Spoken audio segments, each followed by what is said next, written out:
Hello, welcome everyone. We'll start the podcast in just a second. I'm just having slowdowns with Facebook, so we'll get the Facebook fans in here and we'll talk all things Formula One, but it is the Lights Out F1 podcast with me and Orzy, so stand by and we'll be right with you. Sorry about this. The, what do they call it? The awesomeness of live broadcasts. And modern technology. Yeah. Which is supposed to make our life so much easier. Hello, Echo. I think Facebook did start, but just double check. Broadcast. I think it did. But yet, obviously everybody knows what's going on in the world, especially in the world of Formula One. What's going on, mate? And we're just going to give you guys an opportunity to get involved as well in tonight's podcast. So we've got a lot of things to go over.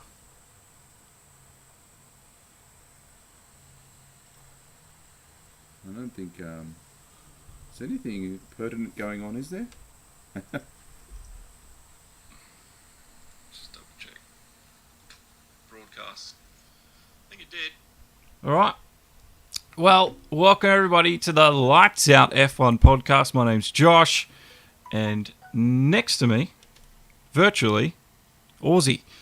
How are we going tonight? Or today, rather. Today, that's right, Josh. It's not a nighttime podcast today, so this is our first real live podcast episode. Reactions and opinions to the coronavirus, COVID-19 and Formula One. Yeah, it took a lot of people by surprise. I know last week in episode 27 I was talking about it, and I thought there was absolutely no chance of this happening, but I'll eat my words humbly, because I was well wrong. Well wrong. Yeah, what was going through your head on Wednesday night? Did you have any inkling that something might be going on? For me, it was Thursday night, not Wednesday night. Once McLaren pulled out, then the alarm bells were really going off in my head. I thought, oh, geez. I was up till, I think, well after 1 a.m. Concerned of exactly what happened, essentially.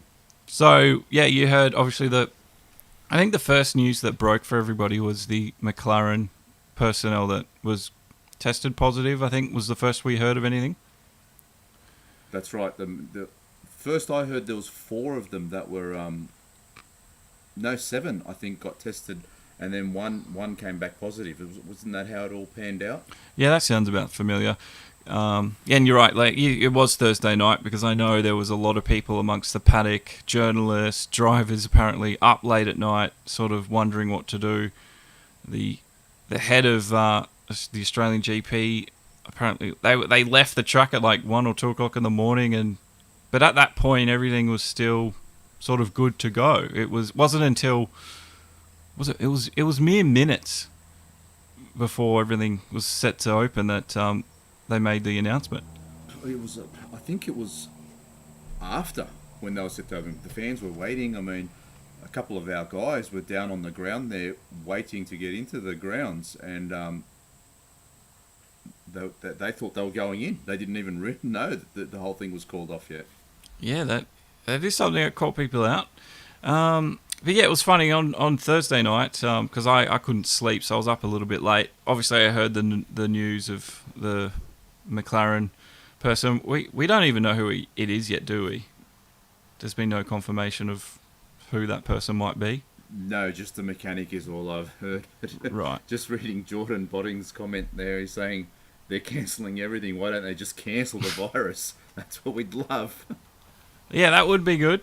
I'd rejoice and celebrate and go jumping around the house naked if that was to happen. Because I'm so upset. And you'd live stream it too, wouldn't you? I would. Wouldn't even censor it.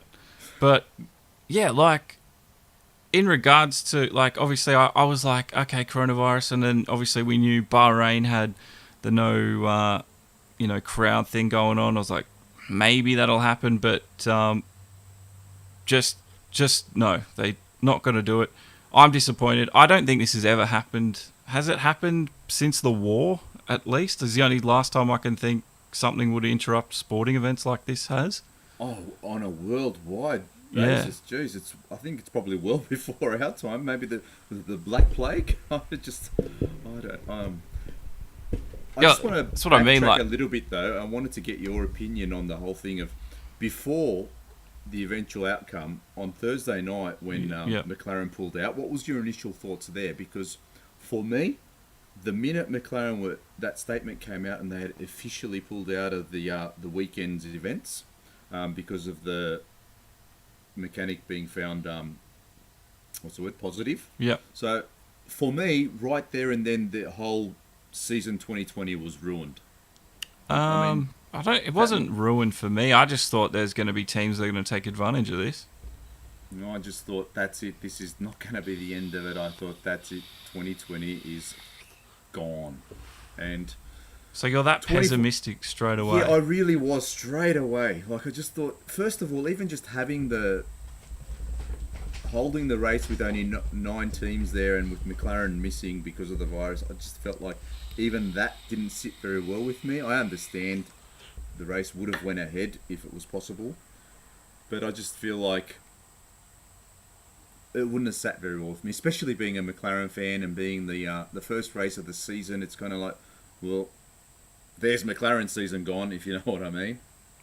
Yeah, I don't know if it. I didn't have such a grim view of it, because I literally thought there's going to be teams that are going to sort of take advantage of the team not being here now. Because McLaren, we would assume, would be a very big contender in the midfield. So that was my sort of initial thoughts on the matter. But then once the official word came through that this was over, then the thoughts went to Bahrain and Vietnam, and China's obviously off, and now we know none of that's happening. And I was like, wow, what's the point of 2020 now? Yeah, I can't believe it took them that long. I suppose they just wanted to. I mean, when they had that press conference out front of everyone on Friday morning, as they said, they were just focusing on the situation at hand right now. But it didn't take them long to officially postpone Bahrain and Vietnam, and I think Zandvoort's also under threat now. And the last I've heard or read is that they're hoping for Formula One to begin in May. The earliest being, what's the schedule here?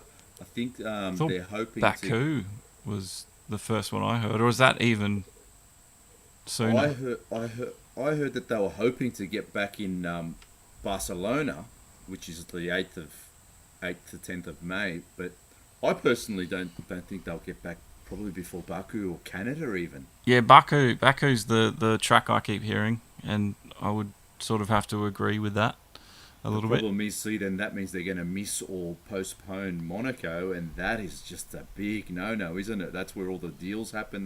That's the big money event of the whole season. Oh yeah, it's going to cost a lot of people a lot of money. Cool. This virus, but like the way now, I've listened to some pretty good sources on how things went down that Thursday, Friday. Are you aware of sort of the timeline of events? Because if not, I can sort of explain them to you in the audience. I am pretty well aware of it, but you might want to just give a quick synopsis of it, just if anyone out there hasn't caught up with the events, and then I can give you my thoughts after it. Okay. Yeah, well, I think it was it Thursday night? It was the first time we heard anything, 10 or 11 o'clock at night down in Melbourne. And then obviously there were murmurs straight away that, because there was word that I think from before the weekend that, you know, if one team was to pull out, none of the teams would race. And then, I don't know, just up until like 1 o'clock in the morning, there were, you know, still rumours being floated, but, you know, the word was things are going to be okay. The head of the GP left, like I said, 1 or 2 o'clock in the morning. The word still then was that things were going to go ahead. And then come the morning, that's when, obviously then there were rumours through the night that Vettel, like Botting had said in the chat there, that Seb and Kimi were back on planes home that evening from like 2 o'clock, got the red eye back to Bahrain and off to wherever they're going next. But, you know, so at that point, I think within the Formula One sort of circus, I think they knew it wasn't going to happen, but we were still being told from the Victorian government, at least, that there was still hope. That's the part that pissed me off the most. Like when it came out afterwards that it wasn't only Seb and Kimi, it was also Hamilton rumoured to have been on that Emirates flight leaving Melbourne at 2 a.m. in the morning, straight to Dubai and then home from there. So Yeah. obviously they'd already known 8-9 hours before they officially told everyone else. Yeah, that's true. Because if 3 drivers aren't there, then what are we doing, mucking around at 8 o'clock in the morning? And we're not even just talking about 3 drivers. We're talking about the eldest drivers, the most experienced drivers on the grid. So, you're talking about Sebastian Vettel, Kimi Räikkönen, and Hamilton. So, all 3 of these blokes to leave at 2 a.m., there was never going to be a race, but they were just stringing us along. And that's the bit that pissed me off the most. They should have just came out straight up and just said, it would have saved a lot of people time and effort. I mean, I know they're already there in Melbourne, but still, like I said, we had people that we know of that were lining up at the gates expecting to get into the race. Yeah, there was a really sad photo on Twitter. It was one of the race photographers, and he was, up in the morning getting ready to walk to the track, and he took a photo. They were, in the hallway of a hotel, and it was a dad and his son. He's only goes up. He's only knee high, and he's holding his hand, and he says, "I feel so sorry for the dad and the kid because they're full excited knowing they're going to the F1 and they still don't know yet that the race has been called off." So yeah, just the communication around the whole thing was like they just stuffed it up big time, really. I mean, let's just say, as Jordan said again in the chat there, the whole thing was just handled poorly from everyone involved, because you and I discussed this along with our mate Zen on our previous podcast, episode 27, in the lead up to the Australian Grand Prix, and we said, we were surprised at that point that they weren't even considering cancelling Vietnam, which is next door to Wuhan, yet at that point they had decided to put Bahrain behind locked doors. Yep. So my point here is that they had ample time to cancel or modify this Australian weekend, but once everyone is here, I just feel like it was too late. I think the wrong decision was made. Yeah, well, that's why I was thinking, like, surely this will go ahead, because, the corporate launch happened during the week, and then the drivers were here, the teams were ready, V8s and stuff, all the support stuff was there, because all that got cancelled too.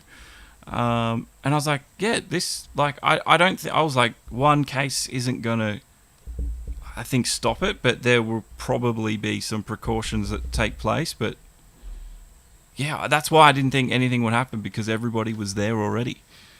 And what did they actually achieve by it? Because they had 100,000 people there anyway, so it's not like just by holding the event off that they would have stopped the virus from spreading, if you know what I mean. Yeah, I do. That's the bit that pissed me off about it, because I actually felt sorry for a lot of fans who made the trip over here from overseas, and it's all very well for Formula One to step up and say, okay, everyone's going to get a refund, but are they going to refund the airfare tickets? Are they going to refund the accommodation? Yeah, people have taken time off work, annual leave. What happens to all of that? I mean, it's not on the onus of the airline to refund your air ticket, because you bought a ticket to travel to a certain country. They've fulfilled their part. They brought you here. Why should they refund you?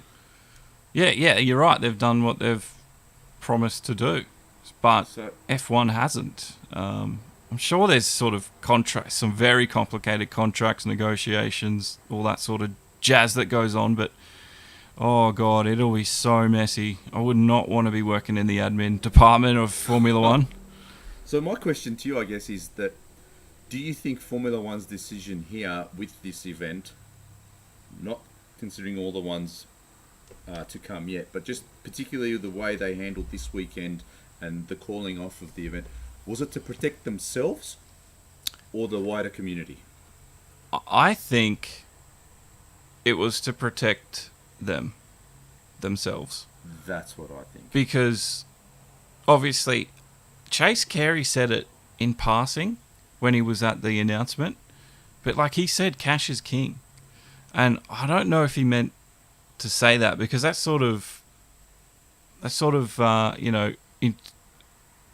said to me that the reason this event was going on was because there's money spent and there's money to be made. And then when you had the likes of Lewis Hamilton, Mercedes sending out that letter saying we don't think this should happen type thing. And then, I don't know, the outrage on Twitter, social media, everyone going, oh, this is ridiculous, rah, rah. Like, if they had to run the event, they would never have heard the end of it. I just think it would have been the worst, what am I trying to say? Like, publicity-wise, this was the better of the two, even though the outcomes are still pretty shit for both of them.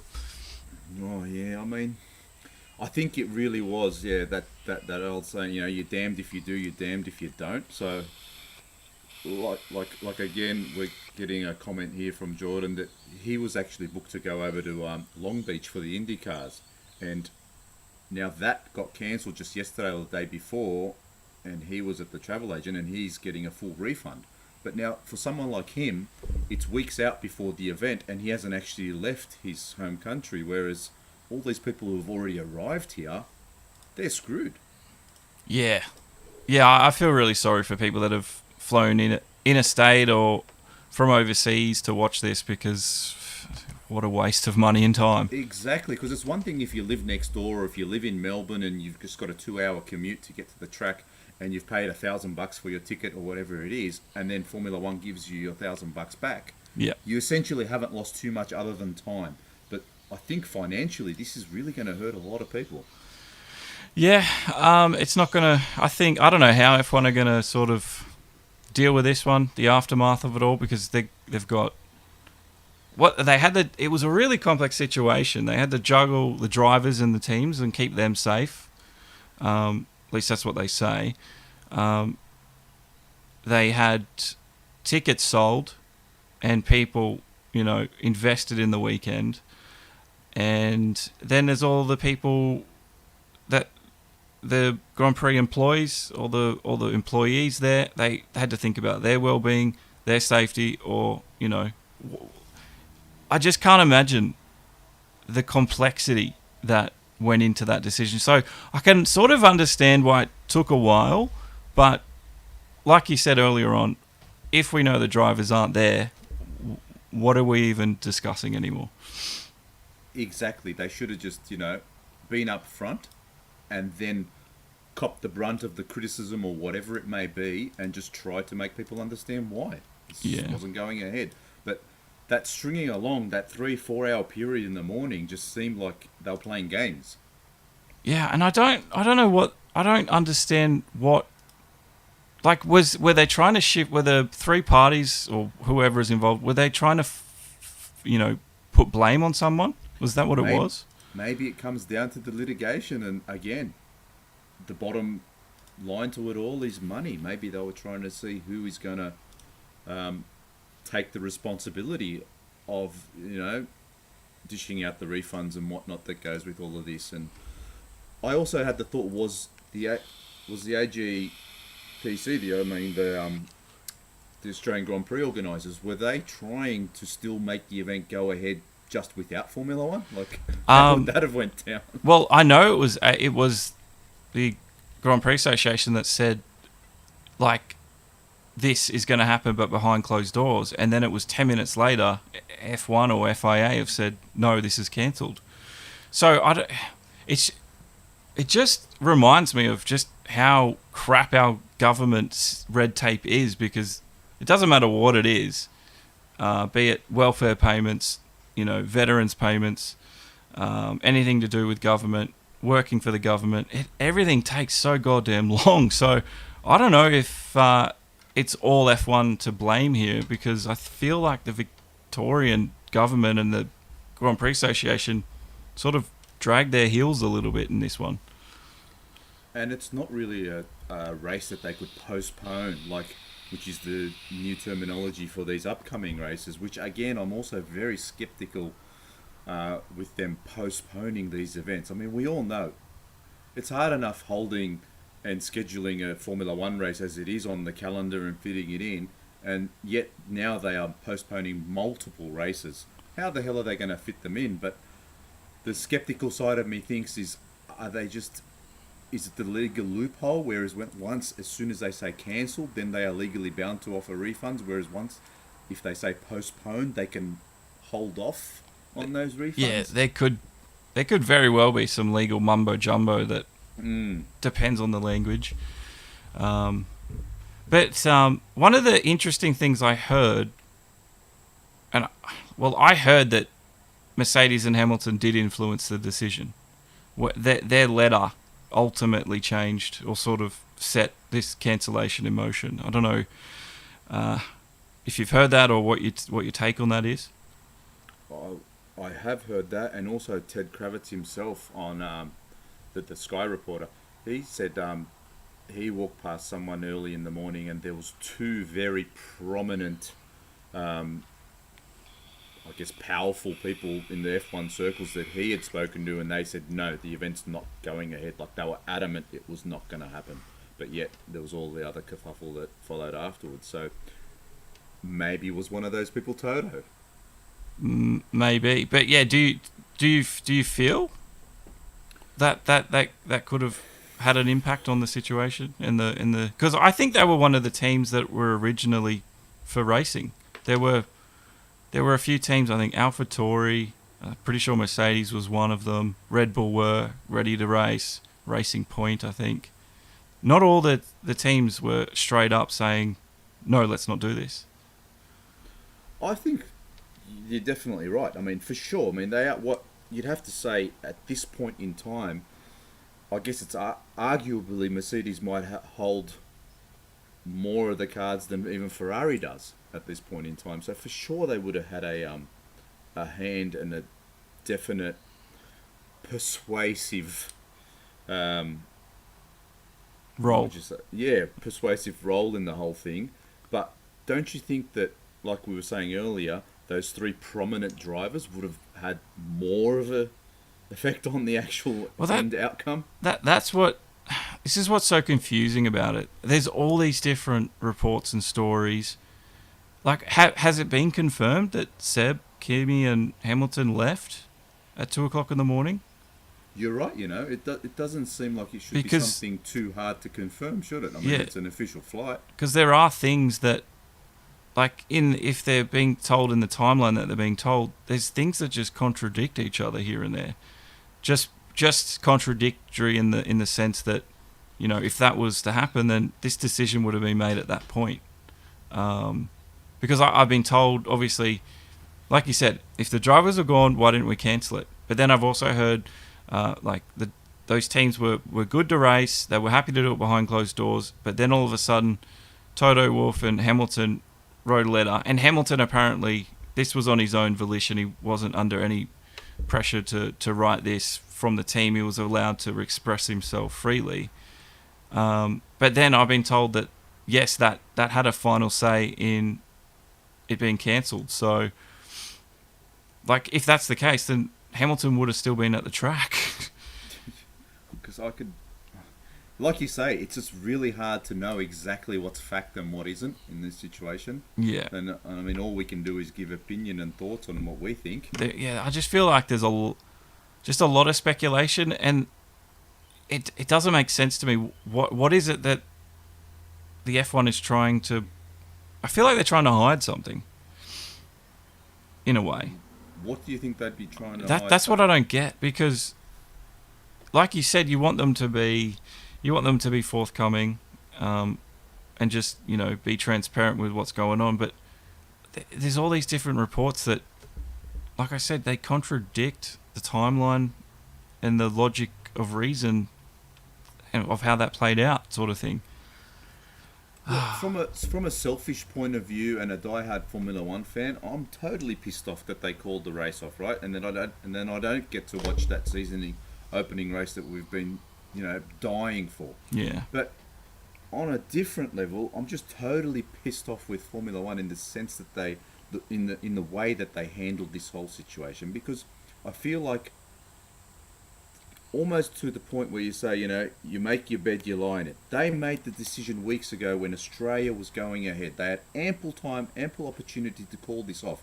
This is not something that just snuck up overnight. They kept using that word, oh, it's such a fluid situation. Oh, God. Oh, it's fluid, it's changing that rapidly. That's bullshit, mate. I mean, we've known for months now, how bad this virus is. Yes, there's a lot of people who are blasé about it, but then the facts are there. Countries have been shut down. Italy's been in shutdown for weeks now. There was all that drama about can Ferrari leave Italy? Are they going to be able to leave? Are they going to be allowed? All that crap that went on. So I was just saying, what I'm saying is they made the decision then and there, and then to backtrack on it yesterday or the day before when that one person in the paddock got found with the virus, it's just, that didn't sit well with me. Yeah. I mean, this sort of reminds me of the WRC situation last year in Australia when all the bushfires were going on. Because the WRC had the round in Coffs Harbour, and they literally didn't call it off until the day before racing was meant to commence. So all the drivers are here, the teams were here, the cars were here, and it's just like, and everyone, they're at the end of it, they're like, oh, it was a easy decision to make because it was just stupid. But I'm like, it shouldn't have been that hard. So there's some incompetence. Is the FIA the common link here? Possible. Because they're both FIA sanctioned events. Obviously, two very different groups of people that run the sports with the WRC and the Formula One. Again, the other common link was the Australian government. So I have a feeling it's not fully F1's fault.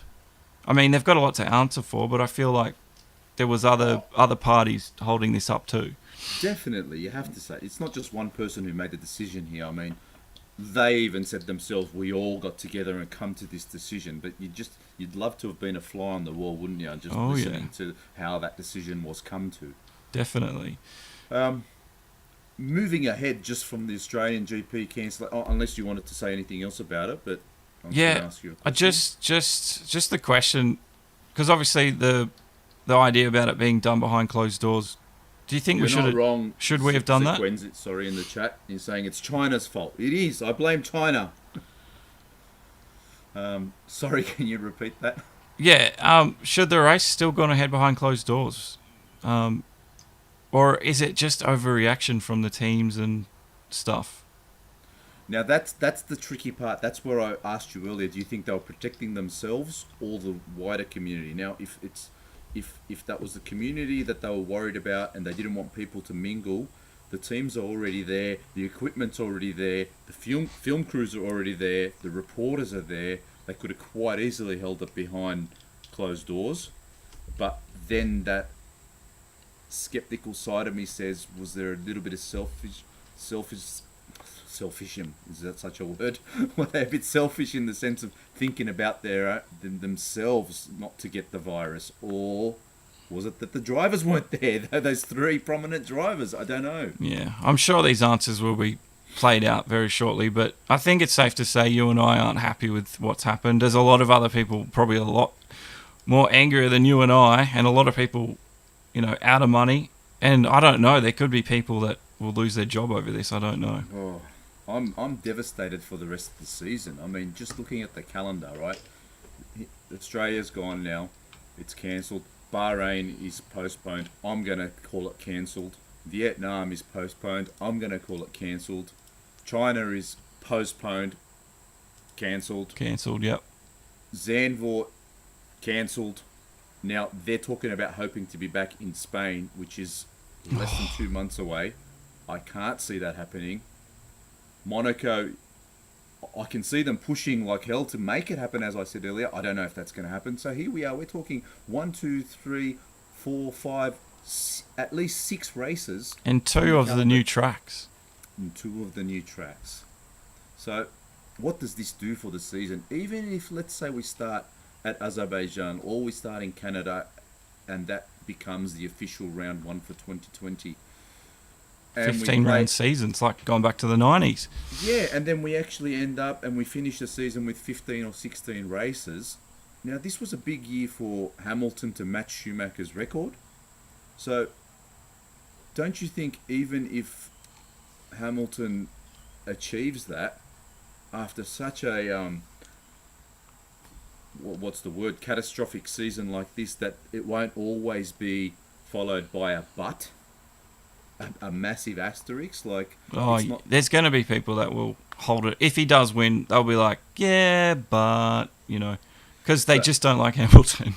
and let me throw that to the other way. Let's say Verstappen. Let's say the Red Bull is as good as we're hoping it's going to be. Let's say It'll go both exceeds, ways, yeah. Yeah, let's say it exceeds our expectations, and he becomes finally gets that championship. Then it's always going to be but it wasn't a real season. Yeah, My point being here is I think we just need to write the season off. I see what you mean by writing it off. It's tainted anything that can happen from here on in.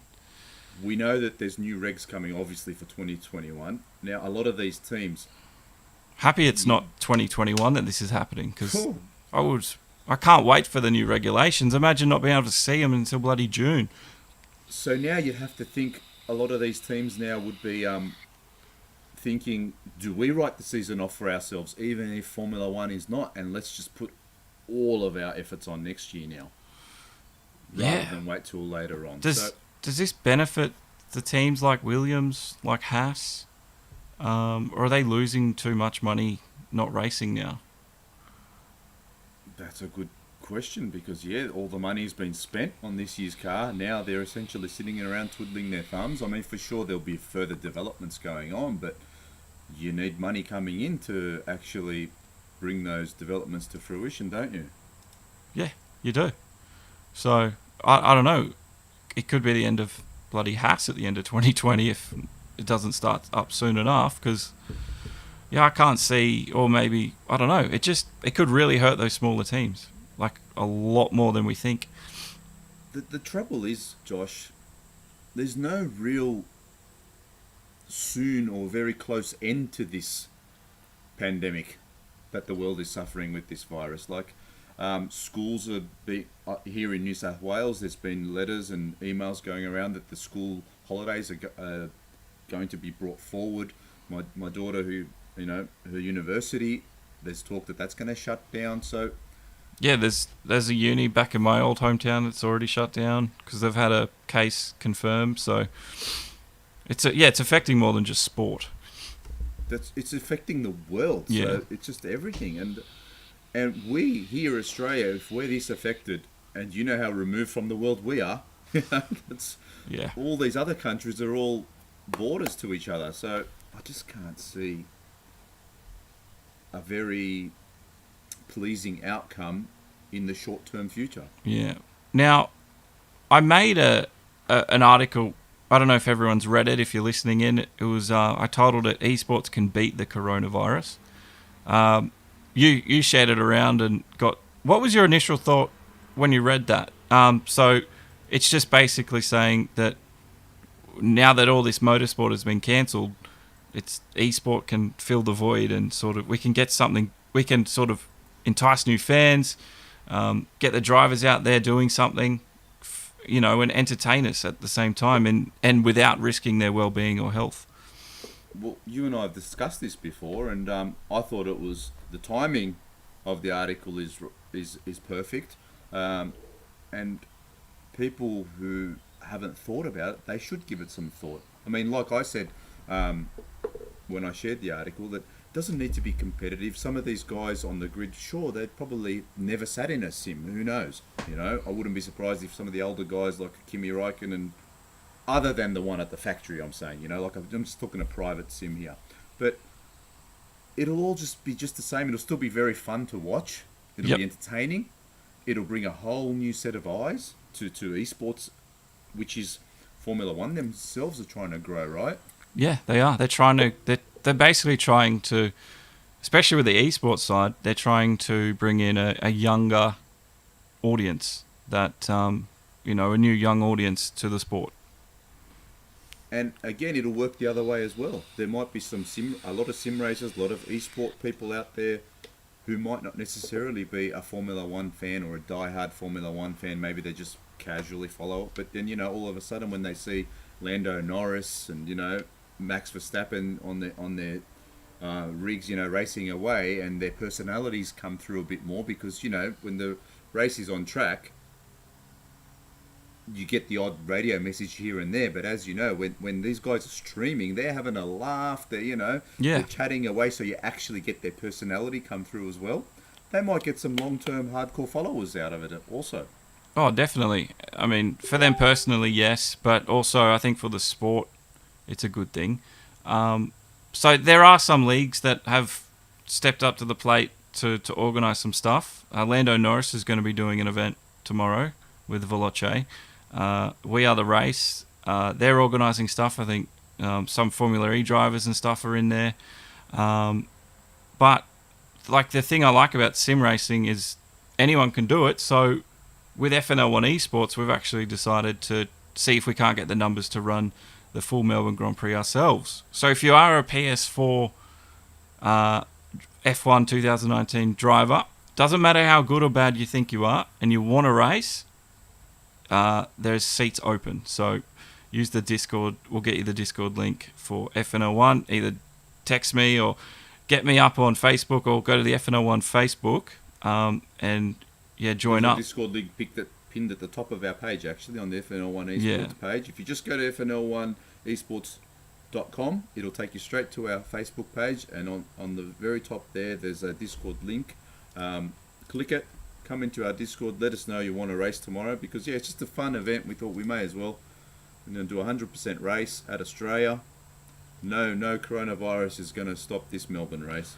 No, not the virtual one. So you're a big supporter of getting some virtual racing done, if we can. Oh, for sure. Yeah. For sure. And I would love to see these drivers more involved in the esports side of things. And they are, as you know, slowly, but it's the younger generations like the Norrises and the now Science is on, as we mentioned in a previous podcast again. Do you think there'd also be a levelling of the playing field? Online, yeah. Yeah.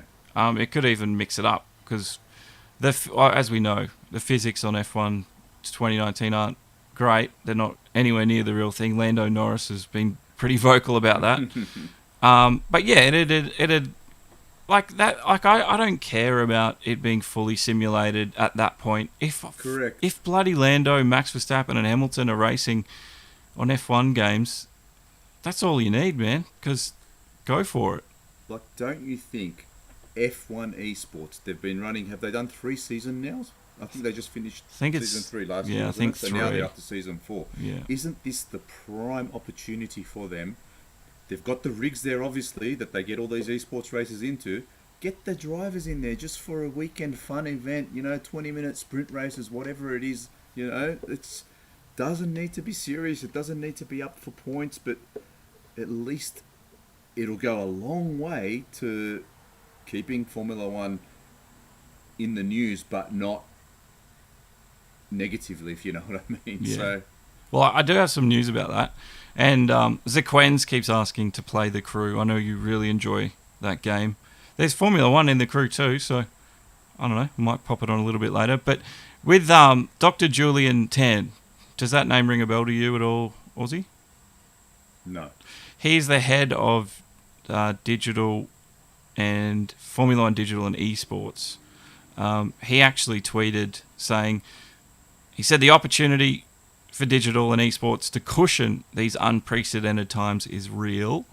We are assessing all options on the digital and F1 esports front, but most importantly, stay safe and do spare a thought for all those out there doing their best in this climate. So they seem to be thinking about it, but they need to be quick. They need to jump on this straight away. None of this, in 6 months' time crap. Need it now. We've got this lull right now, right, in Formula One. We've got nothing happening in the next couple of months. Formula One on track at the very earliest. We are not seeing Formula One cars on the track for at least 2 months. Get these guys together. Get them all in there. Get Crofty there. Get Martin Brundle there. And just have a fun weekend of it. Yeah. Now, what do you? Now, obviously, there's been a few other people that have had the same idea too, but then you get the detractors that say, "Oh, it's not a sport. I'd rather go to sleep. You know, it's just playing a game." Should we be worried about those people, or they're just not the target audience anyway? Like you can never convert those sort of people. No, well, you need to get it out there, and a lot of these people comment without actually knowing what they're talking about. And again, I have to say, probably the older generation. It usually is. I've been told to go get a life and do something with do something that matters, but it's usually from the old as a game. Yeah, they just see it as a game and nothing more. But you're a father and you got. You want to say I'm an old bloke? Advanced age. You're not that old, but you're in that age group that. No, well, I'm 46 years old, so yeah, that's right. I'm not young, and I didn't start this at a young age either. I wish I had this when I was 16 years old, but And you've been how long? You've been watching F1 for how long? 35 years. And you've been sim racing for 4 years max. 3 years. Right, and just sort of getting a small sample here, but was your initial thought of esports that it's just a game, and then when you got involved, you realised it can be entertaining, or were you sort of open to it? I honestly, I'm going to surprise you with my answer maybe here. I didn't even really know about esports until I started sim racing. Right. Was it F1 esports? Because I wasn't a computer gamer, so to speak, or anything like that. Like when I was younger, sure, I smashed the shit out of Jeff Crammond's Microprose Grand Prix. The playing on a keyboard, A to accelerate, Z to brake. Yeah, just hardcore racing, that one. Yeah, that's right. I was the king of keyboard warriors back then. See, before even it was a thing. But then, got married, had kids.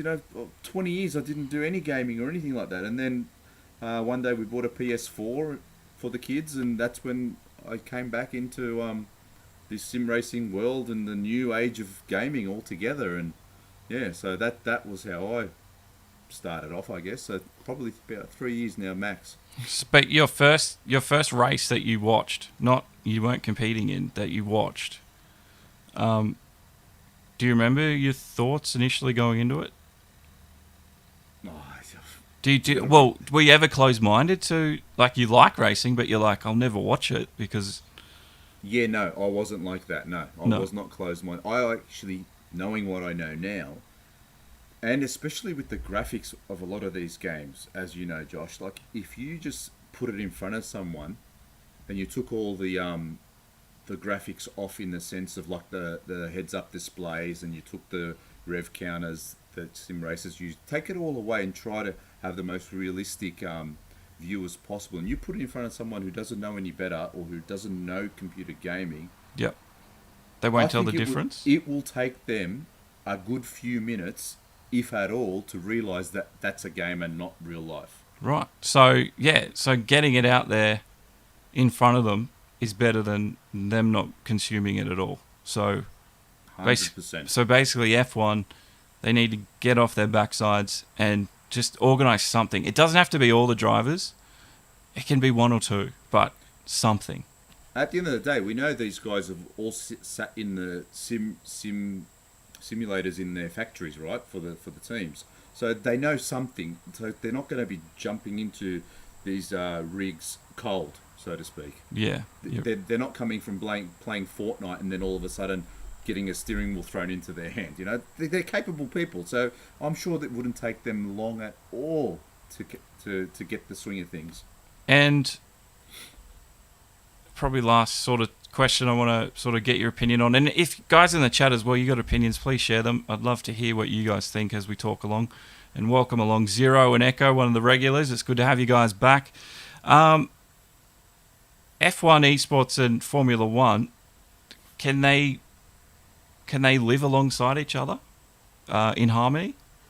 Or do you need to separate the two sort of and go F1 esports is its own entity and keep the real world teams away from it sort of thing? Because I get the impression at the moment with F1 esports, the drivers feel like they're part of the real Formula One team. I don't know. What's your take on that? That's a little bit a murky line there, isn't it? I mean, It's very murky, and I understand because they get yeah. invited to events and they meet the people and the crew. But you know, I don't know. For F1 esports to succeed, should it be seen as a separate entity, or does it No, add I think value to F1 alongside it? I'm not sure if it adds value to Formula One, so to speak, but I think being tied in with the official Formula One definitely would add value to the esports side of things. Right. If you no, like let's say for argument's sake, if they followed the F1 calendar, but on an esports level, like they would have definite followers who would regularly watch that. Could we bloody do a support race, a virtual support race? That would be hard purely because of the crowds at the on track crowds. Why? I don't understand how that'd be hard. Like to put it as an official support race. Yeah. Like, what are the guys at the track gonna watch? Is what I'm saying. Like, because the people go there, they want to see track action. Oh, obviously. But I'm not saying you get rid of any support races that happen. You just add it. Because you could do a 25... They do 25% races anyway. Yeah. And then you've got time... You don't have to do it on a Sunday. You could do it on Friday after practice or Saturday or Sunday. There's big screens all through the racetrack. You just supplement the experience with the esports side of things. Yeah, for sure. I mean, I really think it goes hand in hand, and I don't understand why Formula One themselves don't embrace it a lot more than they do. Do you think that's because they've just got old heads at the top? I don't know. I think sim racing as a esport itself sort of lags behind the rest of the world. It's weird because it's one of the only esports that can translate sort of into the real world. And I think there's a lot of people that are hung up on sim racing's a way to get into real world racing. But there's a lot of people that just want to sim race. They don't want to hop into a real world car. So it's sort of in a situation at the moment where the sport itself is trying to figure itself out a little bit. I mean, we've got very real. We've got real world drivers now who are involved in esports, not only driving but actual team owners. Like we know Alonso, he owns a team, one of the esports teams. Montoya very recently has been very active. Barrichello's been active. So all these guys are able to have the foresight and see what's happening on the esports world. So surely it's got to come together where they do exist together. Yeah, I think so. I think F1 needs to do more, and now's a bloody great opportunity. They've just got to jump on it because I think with the young blood that we're getting in Formula One now, I think definitely that's going to go a long way to promoting that. Yeah, bringing them both together. You're not wrong at all. Now we're almost at the end of the podcast today. Have you heard any crazy conspiracy stories yet? Because there's usually something. The craziest one I've heard is that Trump started this virus in China just to get them. But, I haven't heard any in regards to the Formula One. Well, no. When it comes to coronavirus conspiracies, I've heard that China started it for population control. Oh, jeez. So population control of the world? Just of China. And they wanted to sort of get rid of the people that, I don't know, they don't like, I guess. Yeah. But, yeah, I'm sure there's going to be some bloody outlandish Formula One stories in the next couple of days. Is this going to really hurt Formula One? You know, over the last few years we've had, hardcore fans like you and myself. We stick solid, but then there's always been the fans who are like, "Oh man, it's so boring. I'm sick of Mercedes always winning." Yeah. And even though we've had all of that, but it's a constant worry that Formula One is always battling. Do you think this now not having any racing for 2-3 months is going to lose more fans for Formula One? Well, I guess they're just lucky that all the other races have been doing the same thing, but... Yeah, good point, because you can't really replace it with anything else right now, can you? That's why I say the really only thing you can, put in that void is eSport or sim Yeah, racing. correct. Because Yeah. there's no way people will allow big crowds to gather at the moment, especially in the current climate with the virus. But with esports, you can just do it online. And it, like I said, it doesn't need to be full-blown production values look and smick. It just the fact that if we had a real-world driver on stream would be exciting enough, I think. I agree with you, but having said that, they've got this very real opportunity right now where it can be done to look super smick and super professional in the sense that Sky F1 have got the contract right for this year. Formula One, we're prepared to be racing right now, but you've got all this staff and personnel sitting around doing nothing now. So why not still use it just in a different format? Yeah, I don't know.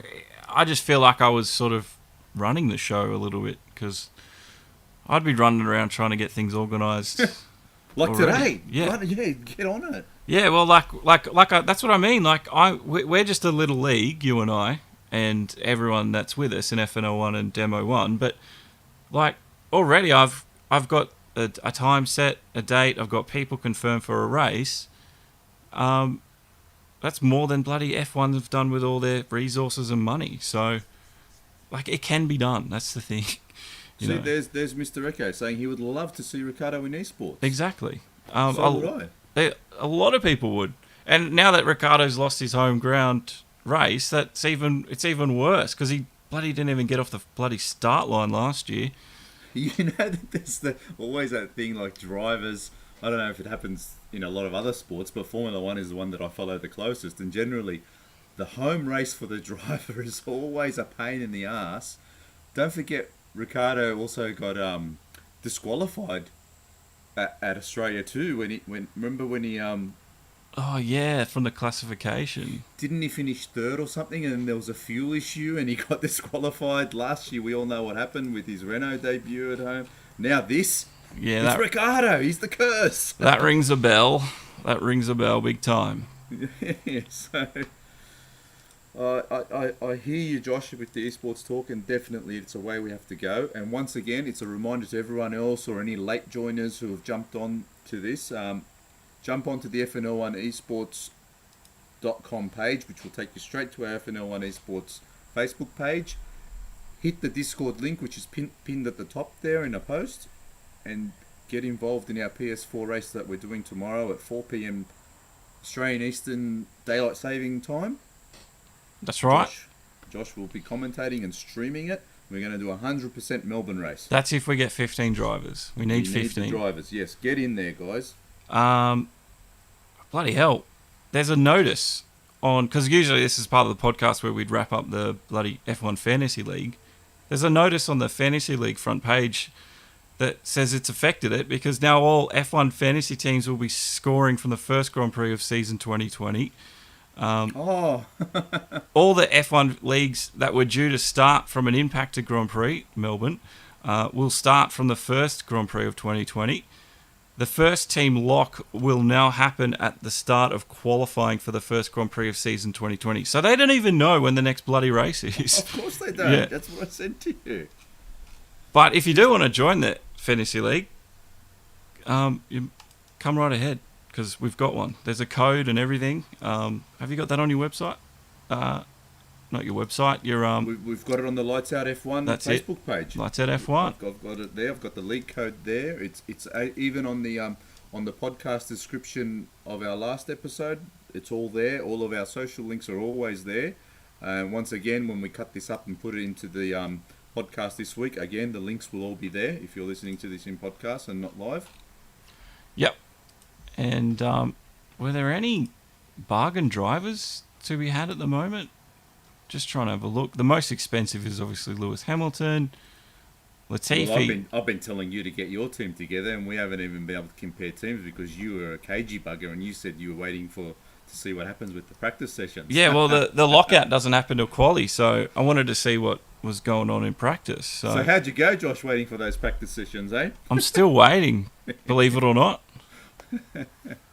It's bloody Leclerc is more expensive than Vettel this year. Put it this way. We'll never forget the 2020 Melbourne Grand Prix, will we? Oh, never. Never, ever, ever forget it.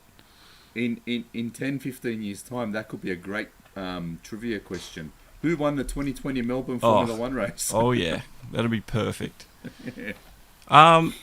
We do have some esports of our own to wrap up because we had the race in France last night for FNL1 Season 6. And that was a real dicey race, wasn't it? Oh, Wet, yeah. High, We had... slippery, greasy. Yeah, it was a wet quali. Bots didn't even get a time down because he got pinged through one of the corners. Hawks was the pole position.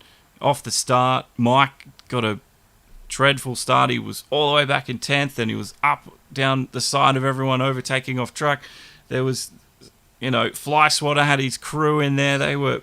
He was up to 5th. He got lucky safety cars coming at the right time.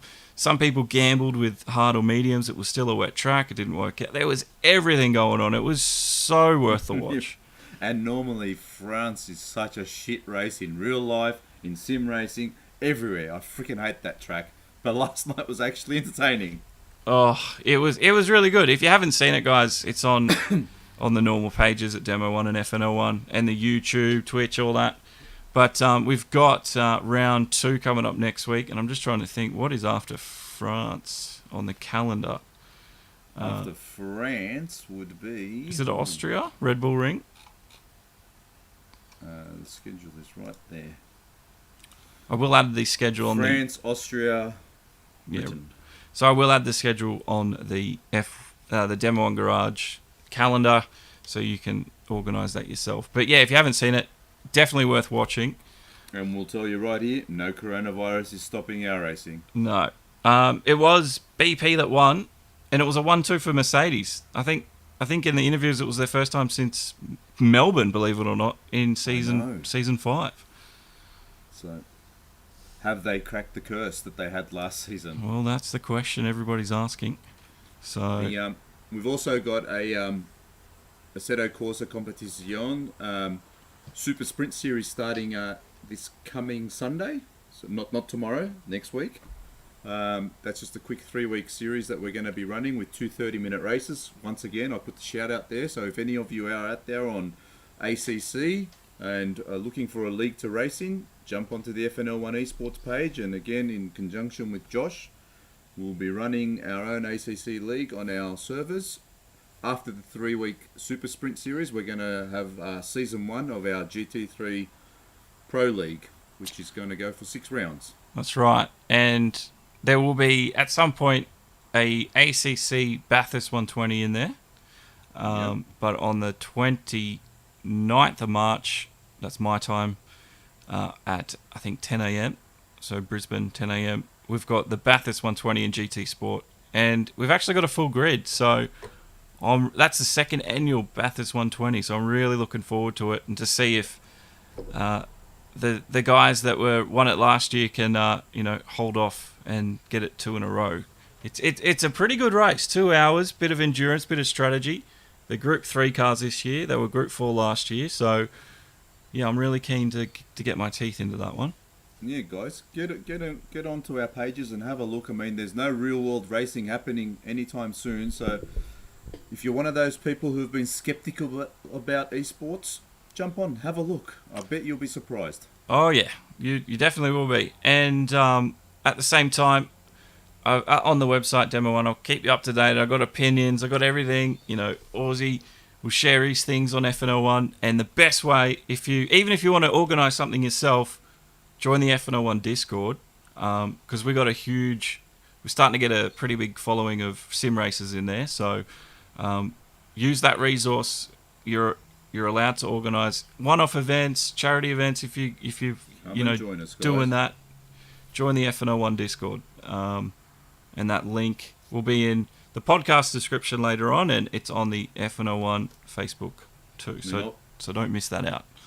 Obviously, we are predominantly a Formula One podcast, but I feel like the next few months are going to be dominated by esports. So, well, that was always the plan with this Lights Out F1. It was sort of to amalgamate the two a little bit. Because, yeah, like, it's just becoming such a big staple now of motorsport that, you know, it sort of runs harmoniously side by side. And the last thought I've got, actually, is Max Verstappen. He's involved in the GT Pro Series on R Factor 2. He was meant to make his debut on the 30th at VIR, but with the F1 not being on, he might make his debut for Team Redline a bit sooner. So we could see some of these guys actually racing in some professional competition sooner rather than later as well. You just keep up to date with us, guys, and you'll be able to catch a glimpse of some of these real-world races still racing, even though there's no on-track racing happening. Damn straight. We've got a mad archive of a lot of stuff as well. So there's some really good... I have to go through some of that old stuff one day and put a best-of compilation out for the fans. So, I don't know. I'm going to leave you with one thought here, which Mr. Echo has reminded me of when we were talking about who won the 2020 Melbourne Grand Prix. He said he believes William won the GP. Now, I can guarantee you this, Josh. Yep. I bet you Claire Williams never thought she'd be leaving Melbourne with the same points as Mercedes. No. No, she didn't. Oh, I saw you had a bit of... I know, getting off topic a little bit, but I know you had a bit of a fight, or not a fight, but an argument with some of the guys about the DAS system Mercedes were using.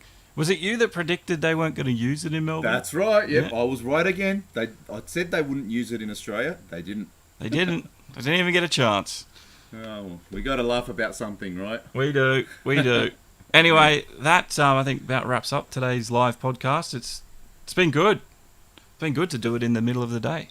Yeah, something different, isn't it? That's what I said to you. It's daylight outside and we're doing a podcast. It is. Well, yeah, that'll end it, guys. So thanks for popping along and commenting along the way and getting your input on a few things here and there. Sorry to everyone else as well that this isn't a normal podcast, but there was absolutely no racing to discuss. So we had to do our best. I think we've done all right.